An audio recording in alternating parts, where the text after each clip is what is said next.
Maraming salamat mga boss sa pagsubaybay sa buhay ni Harvey York. God bless po sa inyong lahat. Kabanata 390. Ngumiti si Harvey York at naglakad papunta sa podium. Pagkatapos ay kinuha niya ang isang pointer mula sa kamay ni Jensen Carlson. Saka itinuro niya ang ilang lugar sa screen. Hindi maipaliwanag ng maraming doktor at eksperto ang kanyang mga kilos. Anong ginagawa niya? Ano ang gamit ng pagtuturo sa ilang may akda sa cited literature sa halip na sa nilalaman ng papel? Gayunpaman, biglang nagbago ang mukha ni Gregory Clark, at gusto niyang pigilan siya, pero hindi niya magawa. Sa sandaling ito, medyo kabado na si Jensen, na para bang may naisip siya. Hindi tinuro ni Harvey ang mga pangalan ng mga may akda.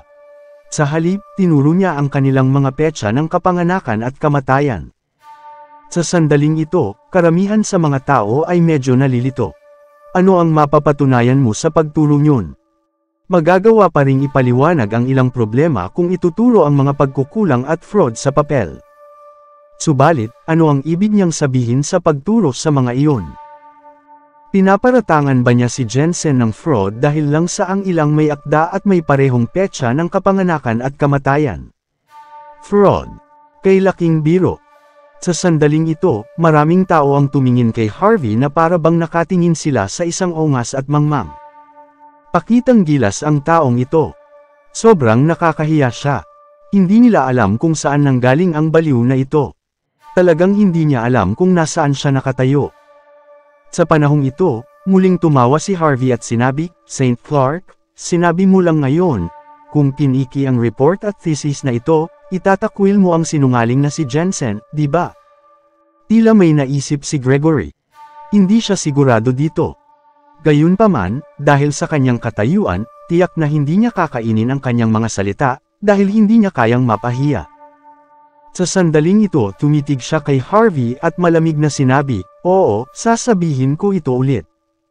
Kung fraudulent ang report na ito, agad kong itataboy si Jensen. Ngunit kung totoo ito, kailangan mong humingi ng paumanhin kay Jensen sa lahat ng mainstream media ng country age. Tandaan mo, iyan lang." Ngumiti si Harvey at nagpatuloy, "Ordinaryong tao lang ako. Alam ko ang bawat salita sa report at thesis na ito. Ngunit kung pagsasamahin ang mga ito, hindi ko alam kung ano ang ibig sabihin nito. Bakit ka pa rin nagsasalita ng walang katuturan dito? Alam mong ordinaryong tao ka lang. Bakit ka pa rin wento ng wento ala namang wenta, o ngas ka ba talagang animal ka? Isa kang ignoranteng hayupak ka." Maraming tao ang galit sa sandaling ito. Anong ginagawa ng lalaking ito?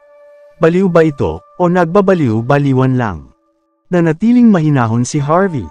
Hindi niya binago ang kanyang ekspresyon nang humarap sa mga atake ng mga taong iyon. Sa halip, patuloy niyang sinabi ng Time Team, "Siguro hindi ko mauunawaan ang mga propesyonal na nilalaman nito, kaya madali kong nakita ang malaking mali dito." Sa sandaling ito, sinabi ng isang tao sa madla, "Kaming mga propesyonal ay walang nakitang anumang mali dito." Anong nakikita mo? Ginamit ni Harvey ang pointer na hawak niya para ituro ang ilang lugar. Heto, at heto. Huwag nating pag-usapan ang taon ng mga cited material na iyon. Ang mga ekspertong ito ay pumanaw na sa nakaraang ilang taon. Gayunpaman, mali ang citation dito. Ang mga ekspertong ito, buhay pa sila 5 taon na ang nakararaan. Kung isa lamang ang mali o kahit konti, katanggap-tanggap pa rin ito. Masasabi nating baka kalabaw o baka talaga, baka nga, joke lang po mga idol, tuloy ko na po ang salaysay, baka nga may mali habang ni-review ang manuscript. Subalit, ilang dosina ang magkakasunod na mali. Paano ninyo maipapaliwanag iyan? Ipinahihiwatig nito na ang research paper na ito ay isinulat 5 taon na ang nakakaraan. 5 taon na ang nakakaraan, ang panahon ding iyon kung kailan itinatag ang research project na ito tulad ng sinabi ni Gregory. Baka, bago pa man nila itinayo ang proyekto. Bigyan ninyo ito ng pansin. Ang panahon ng pagpanaw ng ekspertong ito ay eksaktong 3 buwan bago itinatag ang proyekto ayon sa nakasaad sa nilalaman. Paano niya makukuha ang maling ito? Huwag ninyong sabihin sa aking pagkakamali rin ito. Wow! Pinagtsismisan ito ng madla sa sandaling ito. Walang nakapansin nito. Ito ay dahil ang lahat ay casual na nagbuklat sa mga reference. Sino ang magbibigay ng pansin sa mga detalyeng iyon? Matapos itong sabihin ni Harvey, maraming naglabas ng kanilang mga mobile phone at nagsimulang maghanap ng impormasyon para ikumpara ang mga ito. Kabanata 371. Totoo nga. Namatay ang mga ekspertong ito mula sa iba pang mga bansa sa nakaraang ilang taon. Ang ilang literature ay na-update sa ikatlong edisyon, ngunit ang datos na nakalagay ay galing pa rin sa unang edisyon. Ang tungkol sa cited literature na ito, sinabi ng orihinal na author na nagkamali siya sa kanyang thesis at hiniling sa lahat na huwag itong banggitin. At heto, maraming eksperto sa scholar sa paligid ang excited na nakatuon sa nilalaman ng thesis report. Ngunit, nang bigyan pansin ng lahat ang mga karaniwang detalye na mabilis lang nilang tiningnan, maraming butas ang nakita. Kahit sina Gregory Clark at Ella Graves ay nagulat matapos tingnan ng mabuti ang thesis report. Talaga bang naglalaman ang thesis report ng mga research result ng iba? Dahil hindi alam ni Jensen Carlson kung aling literature ang nasite mula sa mga thesis at data na ito, iyon ang dahilan kung bakit hindi ito binago ng hindi sinasadya at ito ang naging pinakamalaking butas. Lumingon si Ella kay Harvey York, lumaktaw ang tibok ng puso niya. Ang kanyang mga mata ay puno ng paghanga sa kanya. Hindi ito magiging malaking bagay kung isang insider ang nakakita sa mga loopholes na iyon. Ngunit ang eksperto na naroon ay hindi. Sa halip, nakita ng isang tagalabas ang mga pagkakamali sa report at eksaktong tinuro kung anong mali. Napakagaling niya. Halos alam lahat ng bagay. Nanigas si Jensen. Gusto niyang sumagot pero pakiramdam niya ay parang may nakahawak sa kanyang lalamunan. Ako ang estudyante ng St. Clark, paano ako natalo ng isang tagalabas? Pinaba ni Jensen ang kanyang pagkatao at respetadong pag-uugali mula noon. Balisa ang kanyang ekspresyon, kasing lamig ito ng yelo. Isa kang tagalabas. Paanong alam mo ang mga tungkol sa mga bagay na ito? Nangolekta na ako ng data nang sinimulan ko ang aking research at hindi ako nagbago simula noon, normal lang ito. Pinigyan ako ng problema dahil lamang sa cited literature. Mapapatunayan mo lamang na nagtrabaho ako behind closed doors, na ayaw umusad. Hindi mo masasabing nag-plagiarize ko ang gawa ng iba. Paninirang puri ito. Pagkalat ng maling chismis. Sinisira ang pangalan ko. Gusto mo lang sirain ang research ko na buong puso at kaluluwa ko ang inilagay ko. Ang puso't kaluluwa mo. Tumawa si Harvey. Paano pa niya nasasabi ang ganito sa puntong iyon? Talagang walang kahihiyan si Jensen. Naalala ko lang ang tungkol sa research project na ito noong araw. Minsan itong ikunuwento sa akin ng Grandmaster ng Country Age. Si Senior Oscar Armstrong, ngunit naisip niyang hindi mataas ang posibilidad ng proyektong ito at binitiwan niya ang research. Hindi mo kinopya ang research ni Senior Oscar Armstrong, di ba? Wow! Ang lahat ay napahingal nang sabihin ni Harvey York iyon. Kung si Gregory ay isang higanti sa mga kalalakihan ng medical profession sa buong Southlight, si Oscar Armstrong ang di malampasang rurok ng nasabing profession. Ang nag-iisang itinuturing na Grandmaster. Ngunit nakatira siya sa seclusion nitong nakaraang ilang taon, hindi makita ang kanyang bakas. Hindi rin siya sangkot sa medical profession o sa kung anuman. May mga chismis na nagpapagamot siya sa ibang bansa, pati chismis na pumanaw na siya. Pagkatapos ang lalaking itong lumabas kung saan ay biglang binanggit ang pangalan ni Senior Oscar Armstrong, at sinabing kanya ang mga research results. Nakakagulat ito na hindi ito kapani-paniwala. Ang mga iskolar at eksperto ay nagkatinginan sa isa't isa. Pagkatapos ay may isang tao sa madla na bumalik sa kanyang diwa. Kilalang tao si Senior Armstrong sa Country Age, kahit ang isang 3 taong gulang pa lang ay narinig na ng kanyang pangalan. Hindi mo pwedeng akusahan si Dr. Carlson sa pagbanggit lamang nito. Tama. Sa katunayan, sangkot si Senior Armstrong sa napakaraming larangan ng propesyon. Walang mapapatunayan kahit na isa sa luma niyang research na ito. Oo.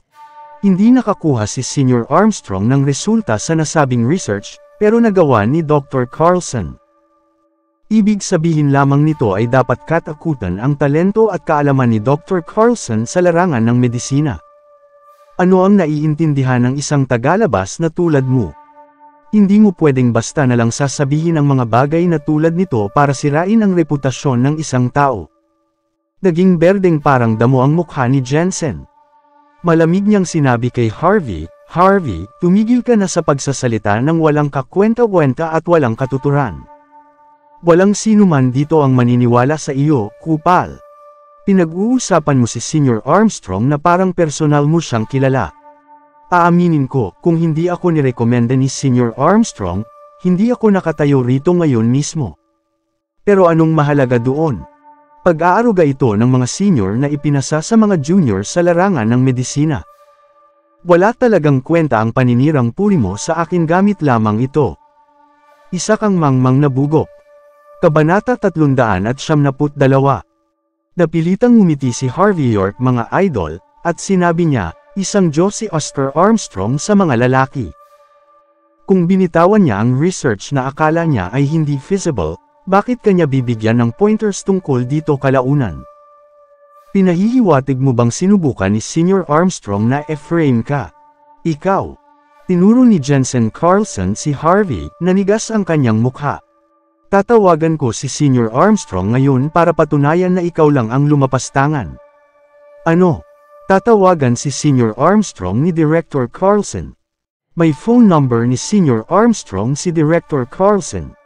Narinig kong walang sinumang makakontak kay Sr. Armstrong sa bansang ito.